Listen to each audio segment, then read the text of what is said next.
Top 3. Je dis Picalouz, Papara, Paki Chenzo. Flop 3. Il n'y a pas les artistes actuellement émergents dedans.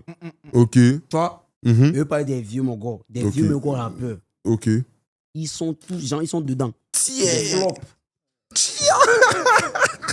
Parce que moi, là, tu fais des années dans la musique. Tu fais pas d'exploit, tu n'as rien apporté. Man, flop au pub. On est Todia, mais est-ce que vraiment on est Todia? Ok. Les lots, c'est la vie.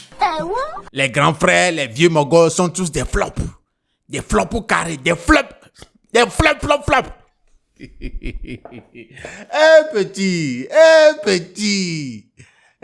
Petit colon. Ah ouais. Moi, je suis choqué. Non, moi, je suis choqué à l'heure. Je ne sais pas à quoi penser. Je ne sais pas. Genre, c'est quelle conclusion je dois tirer dans ma tête? Comment est-ce que je vais qualifier tout ce qui se passe autour de Paki à l'heure là? Genre, tout ce qui se passe autour de lui à l'heure là, ces interviews, tout ça là, comment est-ce que, genre, qu'est-ce que je dois me dire? Je suis mélangé dans ma tête. Je suis venu vous poser des questions. Hey! En tout cas, mesdames et messieurs, soyez tous les bienvenus à ce nouvel épisode de Lelo Talk. Les news du net, voilà, on va parler de ces sujets-là, ces quelques événements qui animent la toile ces derniers temps. Je suis là, votre homme de tous les jours. Jules K. Young Zog, you already know. On va parler Centennials, on va parler Phoenix Family, on va parler la semaine de com de nos artistes. On va parler Paki Chenzo, you already know. Donc, soyez tous les bienvenus. Allons tout droit au but. Je suis à la recherche d'emploi. Que dois-je faire? Alors, tout d'abord, je pourrais vous donner comme conseil de faire votre CV en fonction de vos compétences. Lorsque votre CV est fait, et bien clair, net et précis, je vous recommande vivement de télécharger l'application Edor Match. Lorsque vous téléchargez cette application, insérez votre CV et renseignez toutes les informations. Surtout, veillez à bien postuler aux offres qui correspondent à vos compétences et revenir très souvent sur l'application pour voir s'il y a des nouvelles offres. Et après, c'est à vous de jouer en entretien. J'espère que j'ai répondu à votre question. Dites-nous tout en commentaire.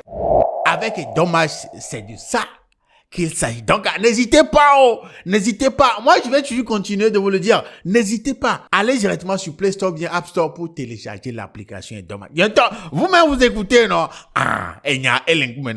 Cette année-là, tout le monde doit avoir son boulot propre à lui, doit avoir son jet à lui.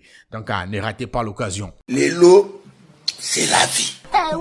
Oui, les gars, qui se rappelle du groupe Phoenix? Du groupe Phoenix. Tu vas te demander, est-ce qu'ils existent encore? Est-ce qu'ils sont toujours là? Oui, ils sont toujours là. Ils sont partis au state et tout. Mais il y a deux d'entre eux, Gilles et Jojo, qui ont formé un seul groupe, Phoenix Family. Voilà. C'est eux maintenant qui sont grave actifs. Ils sont grave actifs ces derniers temps. Il faut dire tout d'abord que Gilles Phoenix, lui, il va sortir un EP solo en avril 2025. Oui, avril 2025. Déjà, lui va sortir son EP solo. Et en été, le groupe même, Phoenix Family, voilà, ils vont sortir un album, voilà, pour célébrer leur parcours artistique et puis leur évolution musicale, voilà. Et leur dernier projet est titré Oyege, voilà. Ils ont fait ce projet-là en collaboration avec Olibik, voilà. C'est disponible sur leur chaîne YouTube, donc je vais mettre le lien dans la description de la vidéo. Vous pouvez aller checker, écouter le son là. Le titre c'est Oyege en collaboration avec Olibik, voilà. Mais le groupe Phoenix Family, ce n'est plus seulement une histoire de musique, de chanter, non. Ils sont des entrepreneurs aussi. Ce sont les vraies infos là que je vous ramène. Ils sont devenus des entrepreneurs aussi. Je crois que vous avez déjà entendu parler de Afro Gala Concert. Afro Gala Concert qui se déroule très souvent en fin d'année au State. Voilà. C'est une création et une organisation de Phoenix Family. C'est eux qui ont créé et c'est eux qui organisent l'événement là. Afro Gala Concert qu'ils font chaque fin d'année, de chaque année. Voilà, ils sont à la 3e édition. Et laissez-moi vous dire que les 2 dernières éditions, voilà, ont été du succès, quoi. Ont été un succès pas possible. Sold out. Les 2 dernières éditions de 2023 et de 2024, là. sold out total. Donc voilà, Afro Gala Concert est bien plus qu'un simple événement. C'est une célébration de fin d'année qui réunit musique, gastronomie et performance artistique. L'événement offre une plateforme aux artistes de la diaspora américaine tout en établissant des ponts avec des talents africains, notamment ceux du Togo. Depuis sa création, l'Afro Gala Concert a accueilli des artistes de renom comme Olympique, Makafeli, voilà, DJ Pat, Sek, Tache Noire, Pondi Cissé, Tony X, Mark, voilà, CJ Dripset, et bien sûr Phoenix Family. Donc, mesdames et messieurs, c'est un événement co-organisé avec Yellen Technologie et Innovation. Cet événement incarne la vision de Phoenix Family, promouvoir les échanges culturels et donner une scène internationale aux artistes africains et de la diaspora. Les gars, Phoenix Family, peut-être que vous ne le savez pas. Voilà les actualités, en ce qui concerne ce groupe-là. Donc, allez les suivre sur toutes les plateformes pour ne pas rater leurs actualités. N'oubliez pas, avril 2025, l'EP solo de Gilles Phoenix. En été, voilà, 2025, on aura l'album. Donc, les gars, c'est un peu ça. Les lots, c'est la vie. Ouais, évoluons, les gars, ceux qui sont en train de booker s'entraîner à l'heure là sur les événements là, faites très attention.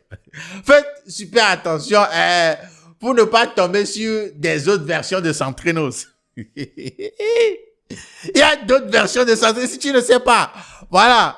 Il y a un frère qu'on appelle Dodo, qui est le sosie de Centrenos. Et dernièrement, ils ont fait une vidéo. Voilà, ça a généré des commentaires. On a donné des noms. Et regardez les commentaires. Les commentaires sur cette vidéo-là. Et non, ouais. Quand on parle de Centrinos Raphaël, il y a d'autres qui parlent de Secantrinos Raphaël. Et ce qui m'a choqué, c'est que c'était hier ou bien avant-hier, je suis tombé sur une vidéo d'un autre gars qui se fait passer aussi pour sosie de Centrinos bien. Si tu me laisses naissant, juste te raconter mon histoire. Un petit bout de mon histoire. Tu vas comprendre que derrière les sourires, on ne se cache pas qu'il a joie. Donc à l'heure là, on a 3 différents Centrinos, quoi. On a 3 différents Centrinos, quoi. Ah ouais, c'est gâté. C'est pourquoi je dis, ceux qui organisent des événements, ils sont en train de booker Centrinos là. Il faut faire attention. Les filles qui, à chaque fois, ils vont voir Centrinos, vont dire, oui, on va prendre photo, Faites attention! Vous pouvez tomber sur le fake Centrinos. Vous pouvez tomber sur le fake Centrinos, hein. Le fake Centrinos peut rentrer dans Monty Box pour vous draguer et puis elle a quoi les miasi. Kaka miavanya et quoi les miasi nouveau. Que vous venez fait. Donc faites super attention. À l'heure là, nous avons 3 Centrinos dans le pays. En tout cas, oui, mesdames et messieurs, la semaine passée aussi, c'était une semaine pour certains de nos artistes togolais qui ont effectué le déplacement sur la Côte d'Ivoire pour faire des tours médias, pour se faire connaître encore plus. Et l'attention était seulement tirée sur voilà, Paki Kenzo, la semaine passée. Paki Kenzo, tour média en Côte d'Ivoire. Voilà, ça a occupé des discussions. Beaucoup de personnes en ont parlé. Mais, à part Paki Kenzo, il y a eu aussi les tout fans. Et les grands frères aussi ont effectué des tours médias en Côte d'Ivoire. Voilà, ils ont visité, voilà, ils sont passés sur beaucoup de médias, des radios, des télés, tout ça là. Ouais, vous le savez aussi. Mais de l'autre côté aussi, il y a RK Merli. Qui est passé dans WAM aussi. Voilà, RK Merli, le nouveau artiste le tout nouveau artiste de Massa Jazz. Ah, tu as oublié. RK Merli, Chocolo, écoute. RK Merli était passé sur WAM aussi. Peut-être que vous ne le savez pas. En tout cas, je vais le dire aussi. Et à part ça, il y a aussi Zaga Bombo Zobakata. Oui, lui aussi était en Côte d'Ivoire. Je crois vers la fin de la semaine ou comme quelque chose comme ça. Pour passer aussi dans une de télé tour média pour faire la promo de son dernier projet Ngozi. Donc, n'oubliez pas, à l'heure là, voilà, c'est la Côte d'Ivoire, hein. Voilà, si tu veux, vite rentrer dans l'international comme ça, il faut viser la Côte d'Ivoire. Faut amasser de l'argent et puis, va faire des tours médias avec ta musique. La promo. Une commis les dire parce que le Togo, vous avez la conquête du Togo, c'est 100%, quoi. Allez dehors. Voilà. Mais parlons de tout média, comme je le disais, Paki Kenzo, ça a grave parlé de lui la semaine passée, ce qui concerne son tour média en Côte d'Ivoire, il est passé sur beaucoup de télé, de radio, et ça a généré des discussions. Mais 2 jours, c'était hier, son interview, sa participation au podcast de Dénigrant sur Iconic TV est sorti. C'est sorti et je sais pas si le petit le fait, il sait bien ce qu'il fait. Genre, il dit des choses pour susciter des réactions.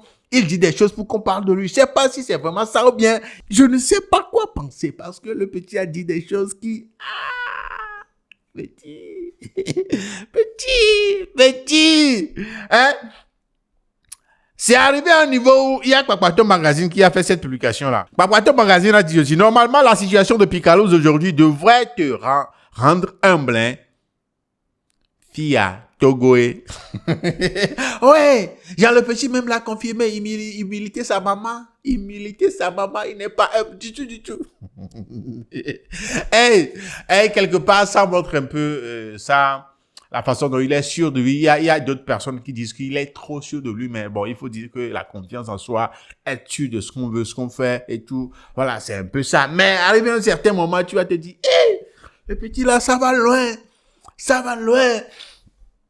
En tout cas, qu'est-ce qu'on peut retenir de son passage dans le podcast Dénigrant sur Iconic TV? Voilà. Là, on peut retenir quelques trucs où il dit que le Togo, il est le roi. C'est lui le king. Voilà, c'est la 2e ou bien 3e fois il a dit, parce que sur WAM, il a dit, c'est lui qui a la clé du hip-hop togolais. Voilà, il a répété ça ici aussi. Voilà, que c'est lui quand on va parler des vues, des statistiques, c'est lui qui est en tête, en termes de vues sur YouTube, sur Spotify et autres là, c'est lui c'est lui qui est sur le trône.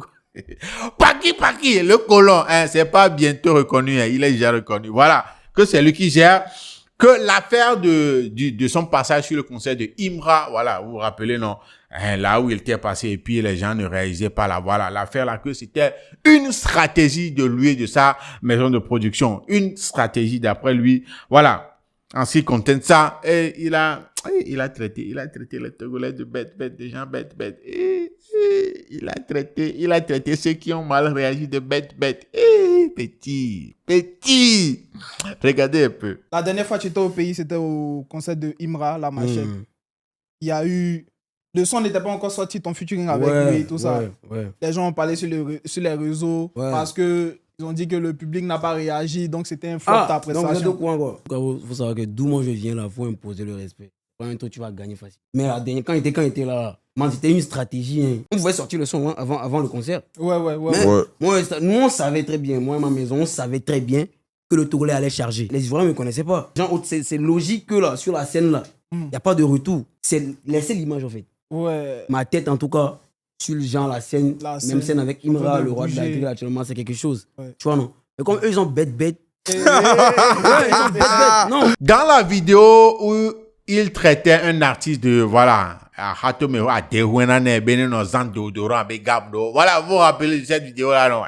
Il dit que, voilà, il n'est pas dans les clashs en temps normal, lui, Paki n'est pas dans les clashs, mais quand tu vas t'attaquer à sa team, à ses proches, à ses parents et tout ça, là, lui, il va pas te faire cadeau, il va te le mettre bien. Non, il va te le mettre bien, et s'il le faut même, voilà, il va te croiser, et puis, il veut dire, non.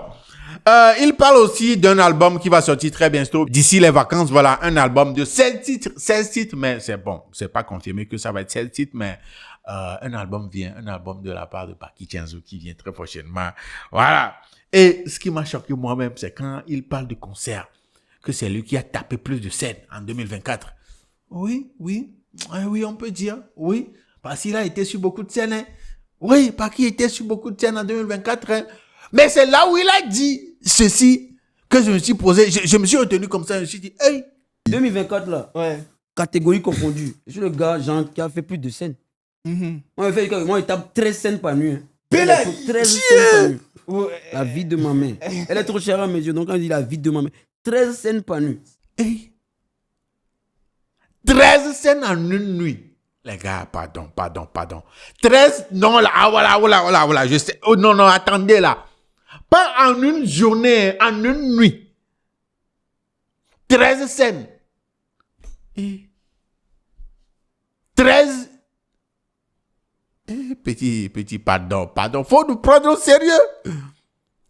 En tout cas, je sais pas ce que vous, de votre côté, vous en pensez, mais moi, personnellement, ici, bon, c'est exagéré.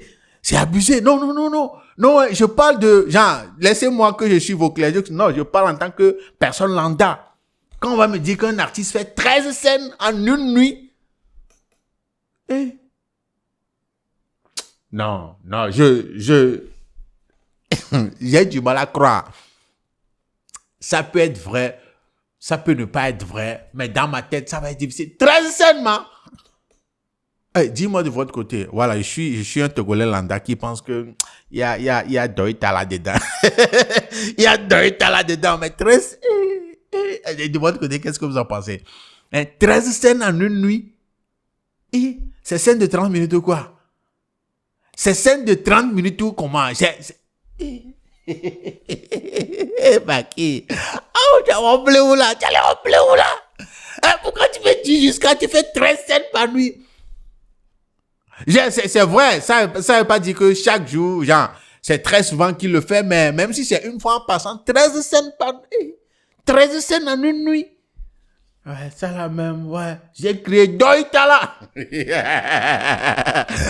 Dites-moi si vous pensez aussi que c'est possible. 13 scènes en une nuit. Je doute fort. Et c'est arrivé à un endroit où on lui a posé la question de donner ses top 3 et ses flop 3. Top 3, c'est ceux qui sont comme ça, et les flop 3, ceux qui sont éclatés par terre là. Voilà, c'est là où même c'est gâté. Pour les top 3, il a cité en premier lieu Picalouz, après il a cité Papara, et puis il a cité lui-même, voilà, comme étant les top 3 quand il s'agit de rappeurs ici au Togo. Bon, tout le monde a ses goûts, tout le monde a ses... Voilà, vous pouvez pas lui en vouloir. Il a ses préférences, donc voilà.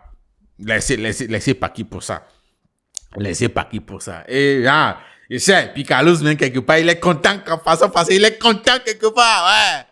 Louzi! Oh, je sais que tu es content. C'est bien ça. Mais c'est le côté flop 3 là qui a choqué. Moi-même, ça m'a choqué. Ça m'a... regardez ce qu'il a dit. Top 3. Il dit Picalouz, Papara, Paki Chenzo. Flop 3. Il n'y a pas les artistes actuellement émergents dedans. Toi, je veux parler des vieux mogos. Des vieux mogos rappeurs. Ils sont tous gens, ils sont dedans. Flop. Parce que moi, là, tu fais des années dans la musique. Tu fais pas d'exploit. Tu n'as rien apporté. Man. Flop au pub. Tu fais des années dans la musique et tu n'as rien apporté à la musique togolaise. T'es un flop. C'est fort.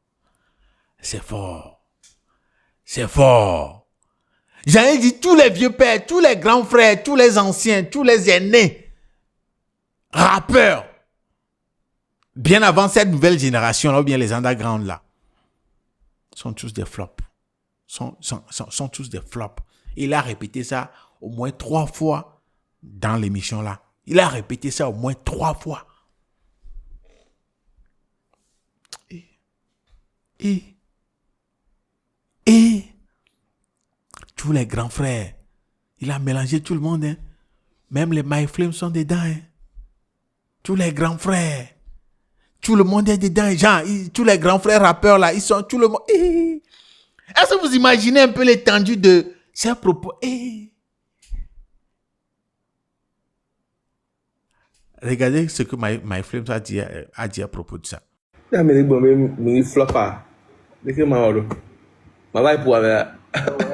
Amisa me kudo opinion c'est comme là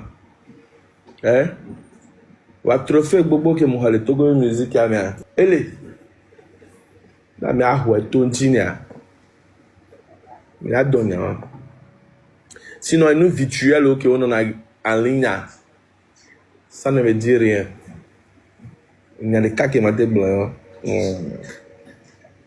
pour le second c'est ça. Mais de votre côté, de vous à moi, est-ce que vous pensez que il a dit ça juste pour inciter les gens à réagir, à parler de lui, ou bien he really meant it, like Il a dit ça sincèrement. Ça vient vraiment, c'est ce qu'il voulait dire. Il a dit en toute sincérité. Il a dit ça vraiment en toute sincérité, ou bien c'est juste pour faire le buzz, pour qu'on parle de lui, pour que ça suscite des réactions comme on le fait d'habitude, ou bien vous pensez que c'était sincère cette déclaration-là de Paki? Quelque part, est-ce que vous pensez que Paki, il exagère dans ses propos? C'est une question, hein? C'est à vous de me répondre, de me dire. Moi, je ne tire pas de conclusion. Non, c'est pas mon boulot, mais de votre côté. Est-ce que vous pensez que Paki exagère dans ses propos? Est-ce que vous pensez que il provoque un peu trop? Est-ce que vous pensez que... Je sais que vous pensez déjà qu'il est impoli, qu'il ne respecte pas, il est trop... genre, est-ce que je dois parler d'orgueil? Mais je sais pas.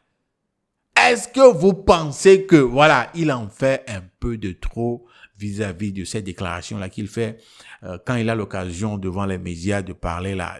Vous pensez qu'il en fait trop? Ouais, dites-moi ce que vous en pensez dans les commentaires. Parce que, ces déclarations, ne pensez-vous pas qu'il se fait des ennemis sans le savoir, genre, avec ces déclarations-là, il est en train de se faire des ennemis en soum-soum. Des gens sont en train de... Est-ce que vous pensez ça? Ce sont juste des questions, hein, c'est à vous de me répondre, ce n'est pas des affirmations. Hein. Pardon, je n'affirme pas, hein, je pose des questions. Dites-moi dans les commentaires si, voilà, ce que vous pensez vraiment de cette déclaration de Paki. Je crois que je l'ai reçu aussi, où il disait que si tu es artiste à l'heure là, et puis il y a TikTok qui fait des promos gratuits et tu ne bloques pas, c'est que tu es médiocre et tout ça là. Voilà, toutes ces déclarations là de Paki, est-ce que vous pensez que c'est un peu de trop? Il en fait un peu de trop. Il se crée des ennemis gratuitement. Voilà. Dites-moi ce que vous en pensez, quoi. Parce que, le petit... Ou bien, vous pensez que, voilà, peut-être c'est une stratégie pour faire parler de lui? Ah, dites-moi, parce que moi-même, je suis mélangé ici dans ma tête. Je ne sais pas. Paki. Ouais.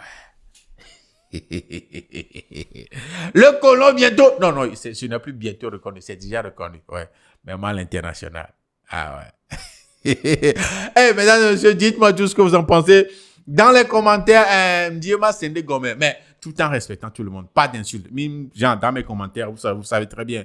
Je ne dirais pas, j'aime pas qu'on insulte qui que ce soit dans mes commentaires. Donc, allez, voilà, donnez vos raisonnements avec des preuves, voilà. Que ça soit, I only need facts. Voilà. Que ça soit vraiment des choses concrètes. Donnez-moi des raisons concrètes de ce que vous pensez de ces déclarations de l'artiste, de l'artiste même et tout. Voilà, dites-moi tout ça là dans les commentaires. Paki. Ah ouais. C'est vraiment ton heure. Et tu... Allez, mesdames et messieurs, c'est ça qui nous ramène à la fin de cet épisode de Olelo Talk. Voilà, je connaissais le nom Jules et que Young Zok. On se donne rendez-vous au prochain épisode. D'ici là, portez-vous bien. Salut.